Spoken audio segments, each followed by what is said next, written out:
नमस्कार। कैसे कहीं में रउआ सबके बहुत बहुत स्वागत बा। हम है राउर दोस्त मनोज भावुक। कबो कबो ऐसा देखे में आवेला कि राउर पत्नी मतलब केहू के भी पत्नी अचानक झगड़ा करे लगेली। उनकर व्यवहार अचानक से चेंज हो जाला। अभी रहते रहते सब कुछ ठीक बा, अचानक से परिवर्तन। एमसी के 5-6 दिन पहले पेट में दर्द, शरीर सूजल सूजल, मन खराब, मतलब कुछ भी करे के मन नहीं के करत, कॉन्फिडेंस बिल्कुल खत्म। रुआ लागेला कि अचानक ही का हो गई। यहाँ तक कि कबो कबो तो कॉन्फिडेंस इतना लूज हो जाला कि सुसाइड के भी मन करेला। सावधान हो जाए। ये स्थिति प्री मेंस्ट्रुअल सिंड्रोम के है। ये बीमारी के नाम है प्री मेंस्ट्रुअल सिंड्रोम। ये बीमारी के बारे में आम आदमी के बहुत कम जानकारी बा।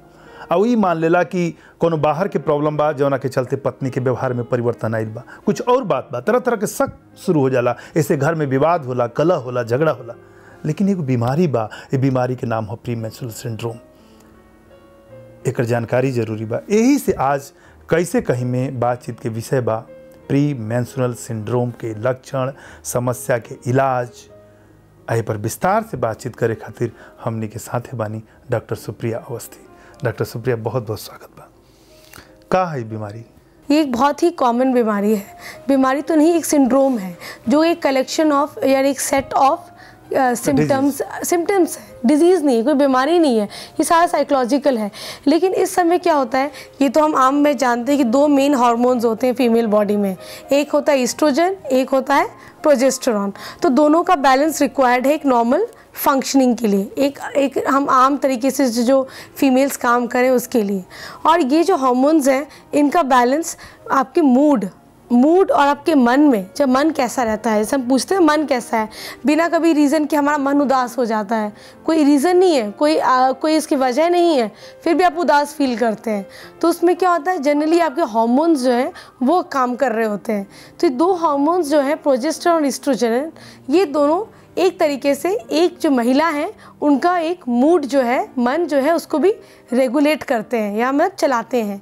तो इस समय क्या होता है कि ये हार्मोन्स का अगर इम्बैलेंस होता है मेंसेस से पहले 5-6 डेज़ पहले, तो इसके कारण क्या होता है, इसको छोटी छोटी बातों पे बहुत ज़्यादा गुस्सा आ जाएगा, इरिटेशन होगी। तो ये जो है, और ये बिल्कुल क्लासिक लक्षण है प्री मेंस्ट्रुअल डिप्रेशन के। लेकिन मेनोपॉज के समय तो ये हार्मोन के सेक्रेशन बहुत कम हो जाला, तो उस समय तो ये सिम्टम्स सब हावी हो जाते हुई। नहीं, बिल्कुल। और मेनोपॉज एक तरीके से आप मान लो जो पीएमएस है, pre menstrual depression is a type of small menopause, छोटा मेनोपॉज आप ये कह सकते हैं। मेनोपॉज में तो कम्प्लीटली सिम्टम्स बहुत बढ़ जाते हैं ये, और जाके जो कि काफ़ी कॉमनली नोन है। मेनोपॉज आम लोगों को काफ़ी अच्छी तरह पता है, बट ये पीएमएस है, बहुत सारे लोगों को इसकी जानकारी नहीं है। उसके कुछ लोगों को लगता है हमें ऐसा क्यों हो रहा है, बेवजह हमें डिप्रेशन क्यों हो रहा है, बेवजह हम दुखी क्यों हो रहे हैं, बेवजह गुस्सा क्यों आ रहा है, छोटी बात पर भी हम गुस्सा क्यों हो रहे हैं। तो ये आपका हार्मोन्स है जो करा रहे हैं।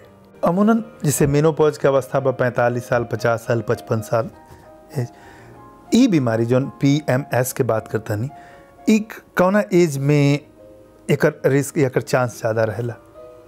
ये देखिए, अगर ये हो सकता है, एक 17 वर्ष से 30 तक की उम्र में सबसे ज़्यादा रहता है, और ये हमेशा ही रहता है। देखा जाए 17 साल की उम्र से ये फील होने लग जाता है कि आपको ये पीएमएस है। कुछ ये डिपेंड करता है लोगों पे भी। कुछ लोगों को ज़्यादा होता है, कुछ लोगों को बहुत दर्द होता है जिसको हम डिस्मेनोरिया बोलते हैं, बहुत पेनफुल होता है। कुछ लोगों को इसकी तीव्रता कम होती है।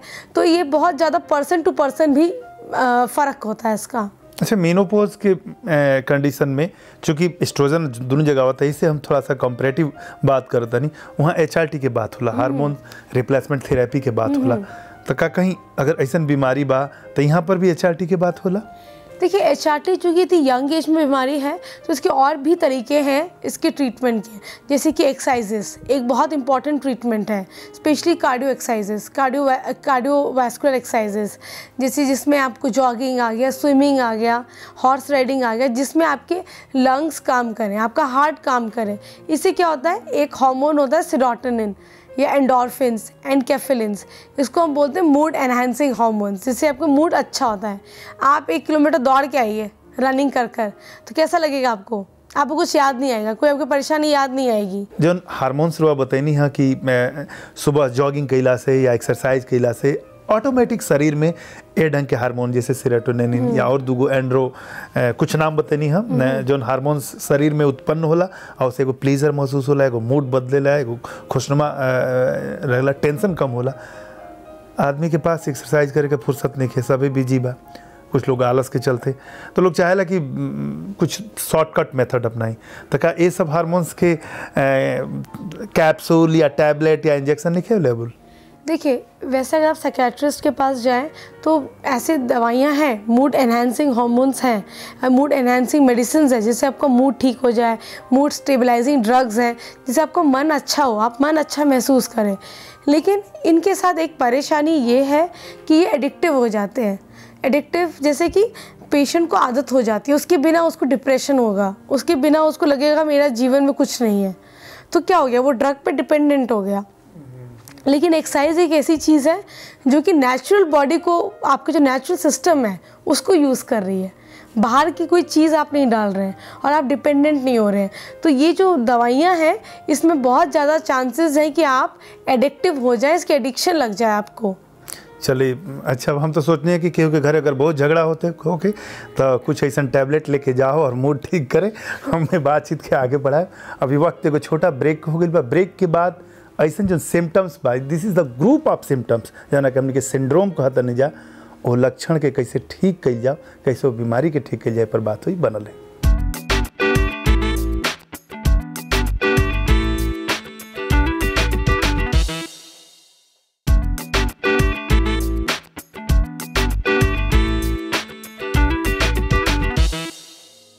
ब्रेक के बाद पुनः स्वागत बा कैसे कहीं में। हम हैं मनोज भावुक। आज बात होता PMS यानी प्री मेंस्ट्रुअल सिंड्रोम की। आए पर बात करे खातिर हमने के साथे बानी डॉक्टर सुप्रिया अवस्थी। डॉक्टर सुप्रिया, ये सारा जो सिम्टम्स बा, मतलब ये जो सिंड्रोम बा, एकरा के कैसे मैनेज कइल जाए, कैसे ठीक कइल जाए, ए पर हमने के बातचीत करें जा। लेकिन एगो कॉलर जुड़ल बनी। हेलो डॉक्टर साहब नमस्कार, मैं दिनेश बोल रहा हूँ। मेरी उम्र 35 साल है। मेरी शादी को 7 साल हो गए हैं। मेरी पत्नी का व्यवहार ठीक नहीं रहता। मैं जब भी संबंध बनाने की कोशिश करता हूँ तो उनसे झगड़ा होता है। इसमें क्या परेशानी हो सकती है?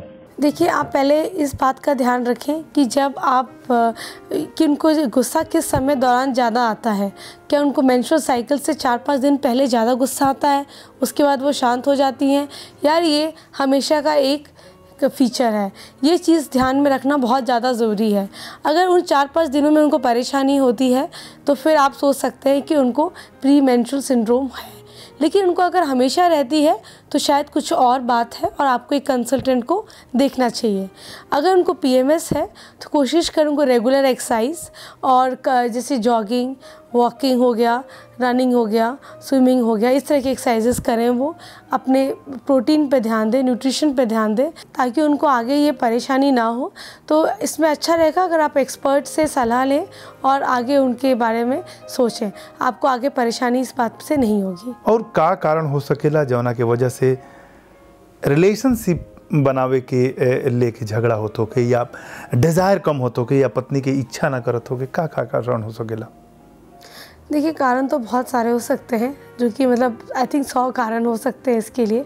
बट हाँ, PMS, चूँकि हम PMS की आज बात कर रहे हैं तो एक बहुत बड़ा रीज़न है PMS में, क्योंकि अक्सर अगर महिला कोई छोटी बात पे भी अगर रिएक्ट कर रही है या गुस्सा कर रही है और आपको ये ध्यान है कि हाँ ये 4-5 दिन पहले है और इस समय है, तो आप थोड़ा सा धैर्य रखें कि कोई ऐसी वाली बात नहीं है और आप भी बात को बढ़ाए चढ़ाएं ना, ताकि आपस के बीच में रिलेशंस ख़राब ना हो। कैसे मैनेज कैसे किया जाए बीमारी के? देखिए, कुछ लोगों को जिनको बहुत ज़्यादा होता है उनको मैनेज करना पड़ता है, क्योंकि ताकि उनको आगे मूड की प्रॉब्लम ना हो। आगे उनको मूड या डिप्रेशन के लिए, मैं जैसे बताया आपको, जिन महिलाओं को ये परेशानी होती है वो आगे डिप्रेशन और इन तरह और मूड की जो प्रॉब्लम्स होती हैं, जो दिमागी प्रॉब्लम्स होती हैं, उनके लिए ज़्यादा उनको ज़्यादा मतलब प्रोन है वो लोग, तो उनके लिए पहली बात है कि वो एरोबिक एक्सरसाइजेस करें। एरोबिक मतलब जहाँ उस टाइप के एक्सरसाइजेस जहाँ पे आपको बहुत सारा ऑक्सीजन लेना पड़े और बहुत सारा ऑक्सीजन यूज़ हो और आपके फेफड़े और हार्ट दोनों काम कर रहे हैं। जैसे कि आप जॉगिंग देखिए, स्विमिंग, साइकिलिंग, इस तरह की ब्रिस्क वॉक, तेज़ ब्रिस्क वॉक में तेज़ चलना, चहलकदमी जिसको हम तेज़ चलना बोलते हैं, नहीं धीरे चलना नहीं तेज़ चलना, रनिंग, दौड़ना, इन सब चीज़ों से क्या होता है कि आपके जैसे मूड अच्छा करने वाले केमिकल्स रिलीज़ होते हैं, एंडोर्फिन्स और एनकेफेलिन्स, जिसके कारण जो पीएमएस जो सिंड्रोम है बहुत हद तक कंट्रोल आया है। इनफैक्ट एक रिसर्च भी हुई है लंदन में जिसमें कहा गया है जिन महिलाओं ने रेगुलर कार्डियोवैस्कुलर एक्सरसाइजेज की हैं, जैसे ये वाली एक्सरसाइजेज हैं कार्डियो एक्सरसाइजेज, रनिंग, जॉगिंग, तो उनको 90% उनके सिम्टम्स कम हुए हैं और एक बहुत अच्छी और पीसफुल लाइफ वो लीड कर रही हैं। अच्छा, जो आजकल के भाग दौड़ के ज़िंदगी बा, जितना बाहर में तनाव बा, स्ट्रेस बा, का एकरा से कहीं कनेक्शन बा ओकर पीएमएस के?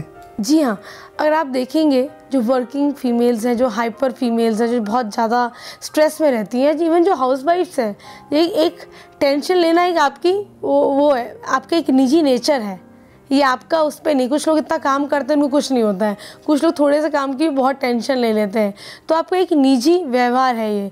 लेकिन आप देखना उस तरीके से हम कैसे मानी निजी व्यवहार है कि अगर रुआ जैसे बताओ तनी कि सब कुछ तक कंट्रोल हार्मोन करेला, हम टेंशन लेता नहीं, मतलब कोनो आदमी, कोनो पुरुष या महिला जे भी टेंशन लेता, खुद टेंशन लेता या ओकरा बॉडी के कंडीशन जो ना कि हार्मोन्स के कंडीशन बताओ तनी, वो ऐसन हो गई बा कंडीशन जो ओकरा के मजबूर करता कि टेंशन ले। हाँ, बिकॉज वो सोचते बहुत ज़्यादा है ना, तो उनके जब ब्रेन के स्ट्रक्चर पे बहुत जोर पड़ता है, जिससे वो हार्मोन स्ट्रेस वाला रिलीज होता है, मतलब वाइस वर्सा बात दोनों। हाँ, ऐसे मतलब एक पे दूसरा डिपेंडेंट है। अगर आप काम रहेंगे, जब शांत रहेंगे तो आपका वो चीज़ ठीक हो जाएगी, तो ये एक पे दूसरा डिपेंडेंट है। एक कॉलर जुड़ल बनी, एक कॉल ले ली।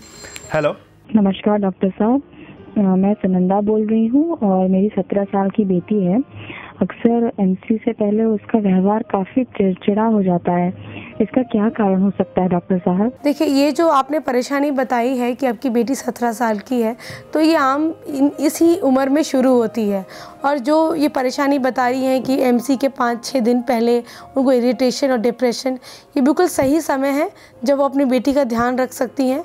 उसको प्रोत्साहित कीजिए कि वो रेगुलर एक्सरसाइज करे, अपनी जैसे जॉगिंग हो गया, स्विमिंग हो गया, कम से कम तेज़ चलना कहीं पे भी मुश्किल नहीं है। सुबह उठकर सैर पे जाएं, तेज़ वॉक करें, ब्रिस्क वॉक जिसको कहते हैं, और वो चीज़ें, ये सब चीज़ें अपनी लाइफस्टाइल में डालें, अपने रोज़ के रूटीन में डालें, और आप देखिएगा उनके स्वभाव में काफ़ी बदलाव आएगा।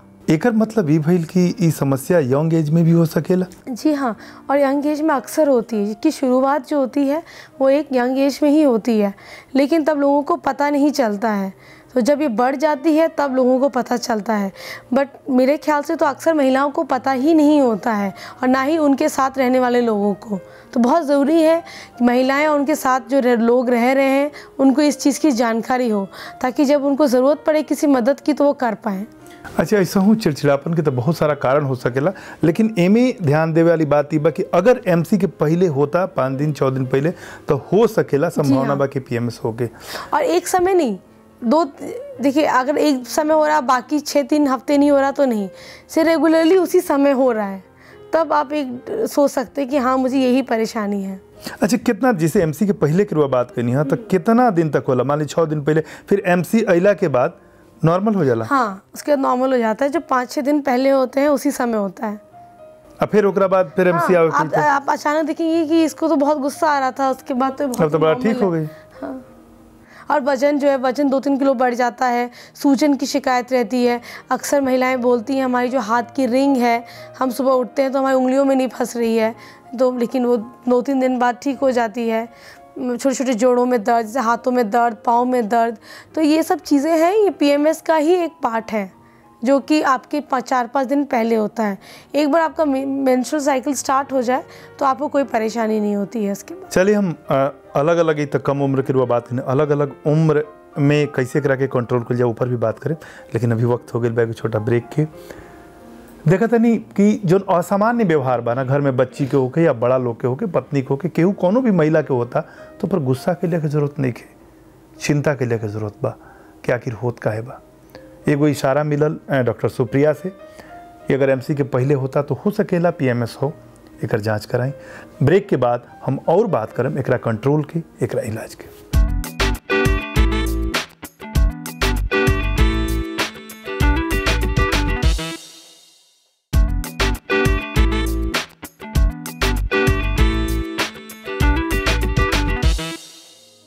पुनः स्वागत बा कैसे कहीं में। हम हई मनोज भावुक। आज हमरा साथे जुड़ल बानी डॉक्टर सुप्रिया अवस्थी। बातचीत होता एगो ऐसन समस्या पर जौना में एमसी से 6 दिन पहले आदमी के, महिला के व्यवहार में अचानक से परिवर्तन आ जाला। डॉक्टर सुप्रिया, ये अचानक परिवर्तन में एगो परिवर्तन के चर्चा कैले रहनी जौना के कहा जाला कि सुसाइडल एटीट्यूड, मतलब आत्महत्या करे के मन। ऐसन स्थिति कब आवेला? देखिए, जिनको आत्महत्या का होता है उनको पहले से ही थोड़ा डिप्रेशन होता है। ऐसे नहीं कि किसी भी इंसान, कोई भी इंसान पीएमएस में जाके सुसाइड कर लेगा। ये उन लोगों के साथ होता है जो ऑलरेडी डिप्रेशन में हैं। तो इसका मतलब जो मरीज़ हमें पता है कि थोड़े दुखी हैं या डिप्रेशन में हैं, तो हमें उनका पीएमएस के दौरान और ज़्यादा ध्यान रखना चाहिए। क्योंकि उस समय आप ध्यान नहीं रखते हैं तो होता क्या है कि हमें ये जानकारी नहीं होती कि जो डिप्रेशन है वो और ज़्यादा बढ़ जाता है। 10 टाइम्स आपका डिप्रेशन ज़्यादा बढ़ जाता है during the time of PMS, उस समय के दौरान। तो इसके लिए आपको ज़्यादा उसका ध्यान रखना है। इसलिए अगर डिप्रेशन बढ़ जाएगा तो क्या होगा? लॉस ऑफ इंटरेस्ट, उसको जीने की चाह ख़त्म हो जाएगी, जीने की इच्छा ख़त्म हो जाने। सबसे बड़ा एक जो मैनिफेस्टेशन है, जो उसका एक ज़रिया है दिखाने का, वो क्या है? सुसाइड। वो उसको ज़िंदगी में किसी चीज़ से लगाव नहीं रहना। तो इंसान को लगता है मेरा कोई नहीं है, मेरे जीने का कोई हक नहीं है, तो इसलिए मुझे अपने आत्महत्या कर लेनी चाहिए। तो इस चीज़ का बहुत ध्यान रखना है कि जो पेशेंट या जो आपके परिवारजन को डिप्रेशन है, और इस समय में जो महिलाएं डिप्रेशन में हैं, उनका ख़ास तौर से हमें ध्यान रखना चाहिए ताकि वो आत्महत्या की कोशिश ना करें, उनको अकेले ना छोड़ें, किसी के साथ छोड़ें। एक जब देखले रहनी कि हम कहीं बहुत सारा मेल्स भी आइल, बहुत सारा रिकॉर्डेड कॉल्स भी बा। हमने के हम क्षमा भी चाहब कि सबकर कॉल संभव नहीं कि आधा घंटा के छोटा कार्यक्रम में बहुत सारा लोग के ईमेल्स बा। तो कबो कबो ये लागेला कि ना बातचीत में वो लोग के जवाब मिल गई। तो हम वो सब लोग के आभार व्यक्त करता नहीं जे कि हमने से जुड़ल बा, जे खुल के बात करता, अपन समस्या रखता। लगभग सबका समस्या के हमने के कवर करे के कोशिश करें जा। एक जगह आए रहे ईमेल्स में कि ऐसन जे पेशेंट बा जे सुसाइडल एक्टिविटी के बाद सोचता या बहुत चिड़चिड़ा हो जाता, तो इमोशनल पाथवे के बात आइल, एस्ट्रोजन के कनेक्शन में आइल कि अगर बहुत ज़्यादा ओकरा के प्यार दिहल जाओ तो ये बीमारी के इलाज हो सकेला।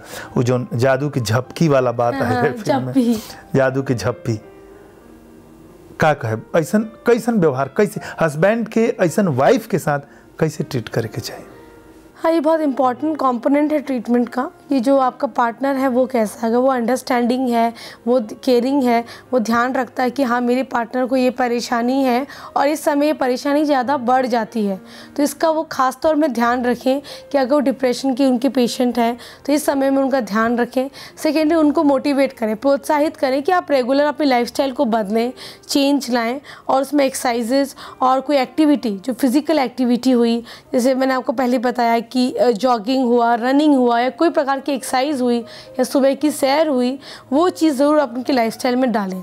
और वो उसमें एक पार्टनर का रोल बहुत अहम है, क्योंकि इन चीज़ों से, इन इंटरवेंशन से उनके स्वभाव में ज़रूर बदलाव आएगा। जैसे मैंने पहले समझाया था कि इन सब एक्सरसाइजेज से आपके फील गुड हार्मोन्स रिलीज़ होते हैं, तो उसके कारण आपको क्या अच्छा लगता है। तो ये एक पार्टनर का बहुत इंपॉर्टेंट रोल आता है कि वो उसकी लाइफ भी कंफर्टेबल बनाए। फील गुड के बात कहनी हम कई गो डॉक्टर से कार्यक्रम में आइल बालू खले बड़ा कि फील गुड खाती एगो और काम बा जौना के कहा जाला सेक्स, जौना में कि बहुत आनंद, जौना कि परम आनंद के हमने की बात करें जा। और वो समय इतना कंसंट्रेशन होला कि आदमी सब दुख, सब विषाद, सब अवसाद, सब फ्रस्ट्रेशन भूल जाला। पीएमएस के कंडीशन में सेक्सुअल लाइफ कि का स्थिति होला, कैसे मैनेज करे के चाहिए? देखिए, जैसे हमने पहले बात की थी कि एक सबसे बड़ा लक्षण पीएमएस का होता है लॉस ऑफ इंटरेस्ट।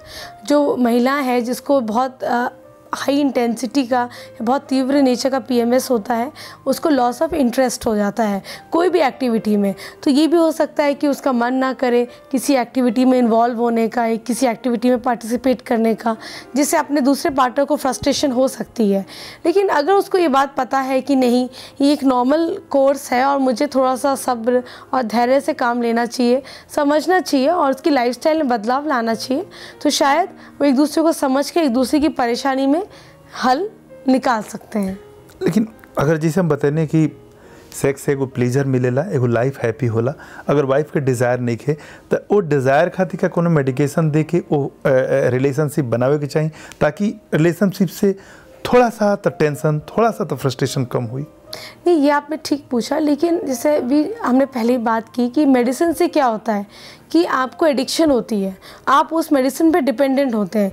लेकिन इससे इजी और अच्छा तरीका है कि आप अपनी एक्सरसाइजेस करें, अपनी जीवन शैली बदलें, जिसके कारण आपको एक एक्सरसाइज करवा बताने को लंबा पीरियड खातिर बा अच्छा बा, एक्सरसाइज के तो कोनो जवाब नहीं के, लेकिन फॉर टाइम बीइंग अगर प्रॉब्लम ज़्यादा बा, जैसे बहुत सारा अगर इरेक्शन के बात नहीं होता, अगर मेल के हम प्रॉब्लम करी तो डॉक्टर मेडिसिन देला कि ठीक है टाइम तक मेडिसिन आप खाइए, जब प्रॉब्लम नॉर्मल हो जाएगा तो ठीक है आप सोचिए। तो का ऐसा स्थिति में भी कुछ मेडिसिन रिकमेंडेड बा? देखिए, अगर स्थिति बहुत हद से आगे गुजर जाए और आपको लगता है इन चीज़ों से भी फ़ायदा नहीं है, तो you should go and see a psychiatrist. एक जो मनोविज्ञान मनोचिकित्सक जो स्पेशलिस्ट हैं उनको देखें, और वो आपकी कंडीशन देखकर ये कोशिश करेंगे जानने की। कुछ दवाइयाँ भी होती हैं जिससे आपका मूड ठीक होता है, जिसको हम मूड एनहांसिंग ड्रग्स बोलते हैं, मूड स्टेबलाइजर्स बोलते हैं, तो वो उनको दें। लेकिन तभी जाएं जब चीज़ें आपको लगती हैं कि बहुत बिगड़ गई हैं। पहले कोशिश करें कि पेशेंट्स को कोशिश करें, मोटिवेट करें कि नॉर्मल एक्सरसाइजेस और बाकी चीज़ों से उसका ठीक हो जाए। अगर नहीं हो पा रहा है तब जाके आप मनोचिकित्सक को दिखाएं। शुरू में ही बताने कि हार्मोनल डिसबैलेंस में होला, तो का ओकरा टेस्ट खाती जाए कि चाहिए हार्मोन्स के ऐसे भी रेगुलर लाइफ में? देखिए, अगर आपकी उम्र 40 से नीचे है तो आपको टेस्ट कराने की ज़रूरत नहीं है। ये ज़्यादा अगर आप 40 के बाद होती हैं तभी फीमेल्स को हम बोलते हैं सारे प्रोजेस्टेरॉन, एस्ट्रोजन के टेस्ट कराने के लिए। जो सबसे ज़्यादा हार्मोनल चेंजेस होते हैं वो 40 के बाद होते हैं, है ना। अनटिल अनलेस आपको कोई प्रेगनेंसी में या कंसीव करने में प्रॉब्लम नहीं आ रही है, या आपकी नॉर्मल फंक्शनिंग में कोई प्रॉब्लम नहीं आ रही, मतलब आप अपनी ज़िंदगी नॉर्मली जी रहे हैं, तो कोई टेस्ट आपको एडवाइस नहीं होते या कोई बहुत ज़्यादा दवाइयाँ आपको लेने की ज़रूरत नहीं है। लेकिन अगर कोई चीज़ आपकी normal day to day function और आपके काम में अफेक्ट कर रही है, तब वो बोलते हैं कि हाँ आप दवाई लीजिए या आप ऐसा कीजिए। मूल मंत्र exercise. Yes, thank you so much. Welcome. अगर हुआ डॉक्टर के चक्कर से बचे के चाहता नहीं, तब पार्क के कुछ चक्कर लगा लिहल करी। बेहतर लाइफ बनावे खातिर बहुत ज़रूरी बा कि एक्सरसाइज के अपना दिनचर्या में शामिल कर ली। ऐसे रुआ बहुत सारा बीमारी से बाचल रहा। रुआ सुखी जीवन के कामना के साथ हम लेता निविदा। नमस्कार। आपन समस्या के समाधान जाने खातिर संपर्क करी 8588845700। ईमेल आईडी बा कैसे कहीं @anjan.tv और SMS भेजे खातिर टाइप करी अंजन स्पेस KK स्पेस समस्या स्पेस नाम और भेज दी 53131 पर।